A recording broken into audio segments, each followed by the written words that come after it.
Welcome back to another. It's me, Cameron Camscott. Welcome back to another daily Chelsea transfer news video. Today I'll be talking about Chelsea's new signing, Chelsea's new shirt sponsor, of course, Moises, Caicedo and Nkunku, and all things Chelsea. So if you're new, I'm Cameron Camscott. I'm trying to get to 1,100 subscribers very soon, so if you like and subscribe, that'd help me a lot. I do daily Chelsea transfer news videos, so, you know, stick up to date, subscribe, comment, all that jazz. But without further ado, let's get in the first story. And starting off with the bad news, and that is regarding Christopher Nkunku's injury. I'm going to go from the official Chelsea Twitter page, which has said, official, Christopher Nkunku has sustained a knee injury which will rule the forward out for extended period. The 25-year-old has undergone an operation and will now begin a rehabilitation program with the club's medical department. Now, this injury is going to set him back about 3 months, which means he'll probably and hopefully be back by December, missing pretty much our easiest run of games. It would have been embedded into the team and hopefully had a couple goals and assists, but that is not the case. So because of this injury, Chelsea are going to either need to promote a couple players in his centre forward cam position or sign players. Of course, Elise we are linked with. He can play in the cam position. Doesn't for Palace or France, but I reckon Pochettino could add a bit of spice and cook. It's very good for players like Chukwuemeka and Gallagher, who, you know, might have not had much game time because of this. So, you know, you've got to take the rough with the smooth. He's going to be out for 3 months, which of course is very bad. So do Chelsea sign another player? Well, I hope they do to fill this position. But yeah, bad news for Nkunku. Once again, crappy American pitch ruining our players. On to the next story. Moving swiftly on to Moises Caicedo. To Jacob Steinberg, who has said Moises Caicedo's absence from training was not down to concern over his injury. He's grown unsettled and is in doubt to play in Brighton's opening game of the season against Luton. The expectation remains that Chelsea sign Caicedo.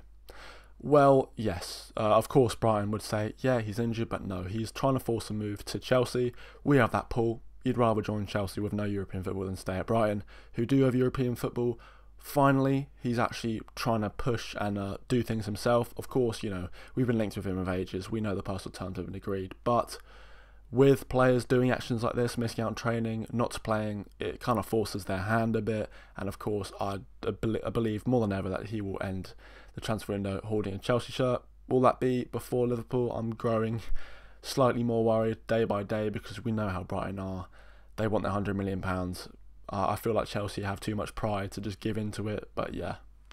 We have not an acceptable offer for Moises Caicedo. Now, we know what that offer is that £100 million, but he goes on by saying the Levi Colwill situation probably hampered the deal. Definitely wasn't in Brighton's plan, and it's probably why this Caicedo deal is taking longer than it should. The final story about Caicedo is saying sources say Brighton are marginally disappointed with the way Moises Caicedo representatives have held the last days.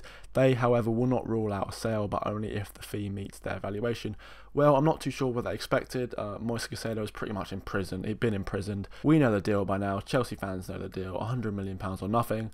Let's get on the next story. This is about a Caicedo alternative. Of course, as the story grew on, we understand that it's going to be an addition to Caicedo rather than a replacement. But Jacob Spencer said Chelsea happy to proceed with Tyler Adams, who is open to the move. More now, a decision is whether to pay the 20 million release clause or try for a different structure. Yep, Chelsea is somehow going to try and wiggle their way out of paying the £20 million Premier League experienced Tyler Adams. Of course, you know, we're trying to make as much money as possible at Chelsea, so trying to get that £20 million less.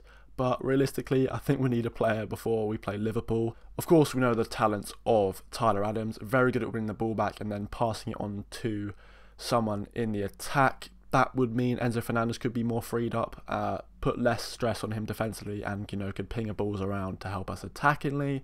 But yeah, we know it. £20 million isn't going to break the bank. It's also not going to be, you know, a starting position, because if Caicedo were to come in, it would be backup. But we know how Chelsea and injuries work, so of course he's definitely going to get game time. Moving on to the next story. Yes, sitting on with Dusan Vlahovic, I'm going to go to Alfredo Perdula, who said Dusan Vlahovic has been given 24 to 36 hours to make a decision on joining Chelsea or not. This is following the fact that Juventus are very happy with Lukaku. Lukaku's happy with Juventus. Chelsea and Mauricio Pochettino are undecided yet of Vlahovic. Pochettino has said he would like another striker, whether that be Vlahovic, I'm not too sure. But yeah, an ultimatum for Vlahovic. Is he going to accept? Is he going to reject it? I know he's on a lot of money at Juventus. Juventus are happy for him to leave, probably for one of those reasons. He might have to take a pay cut, but the transfer fee is going to be a lot. Will it be with Lukaku or not? Well, I'm going to go to James Orley, who said sources have told ESPN that Chelsea need for more firepower may intensify their interest in Juventus forwards Vlahovic, who is part of complicated negotiations involving a move away from Chelsea for Romelu Lukaku. What's important about this Lukaku deal is we'll, go with Lukaku whether Vlahovic wants to leave or not. They're not going to leave the deal if Vlahovic stays. But yeah, that's the main thing. We're definitely going to get rid of Lukaku. Whether Vlahovic comes is another story. But yeah, let me know if you want him. We definitely probably need another striker with Nkunku out, another attacking player injured. On to the next story. Speaking of attacking players, we've signed one, an 18-year-old from Brazil. No one's ever heard of him, but he plays for Santos. I'm going to go to Fabrizio Romano, who said, David Washington to Chelsea, here we go. Verbal agreement done as Santos accept 15 million euros plus 5 million euros add-ons, bid-ons for the 18-year-old striker. Long-term deal. David wanted Chelsea, documents being prepared now. Decision soon about loan to Strasbourg or staying at Chelsea. Well, his mate from Santos, Angelo Gabriel, is going to Strasbourg. If you don't know by now, you probably already do. Chelsea have kind of bought Strasbourg. Well, they have. They're going to be our feeder club in a multi-club, system that teams like Man City have. Good for growing talent like David Washington, raw, young, 18-year-old, going to France, hopefully balling out, helping Strasbourg, helping Chelsea in the process as well. Good luck to him. He's going to be with Gabriel, so going to have a mate there. And other players we're going to sign are probably going to go there. But yeah, on to the final story. That's why I waited to record this video, because there was news that Chelsea had confirmed their shirt sponsor, but no one knew what it was. But finally, Matt Laura said, breaking. Infinite Athlete are the company with a deal on the table to become Chelsea's new front of shirt sponsor. The club are yet to comment or offer confirmation. Well, it's pretty much confirmed. It was media today at Chelsea, so all the kits had this logo on, I'm pretty sure. Whether it will be in for the Liverpool game, I'm not too sure. But yeah, the photos have been taken for the rest of the season. It's going to be £50 million a year, which is more than what we got with 3, so that's good. £150 million over the 3 years, very, very nice. Could, pay for this transfer window. Well, not if Caicedo comes in, but good from Bowley, of course, with his business hat on. Wasn't going to go for any less. Thank you guys for watching. I'll see you tomorrow for more Chelsea transfer news.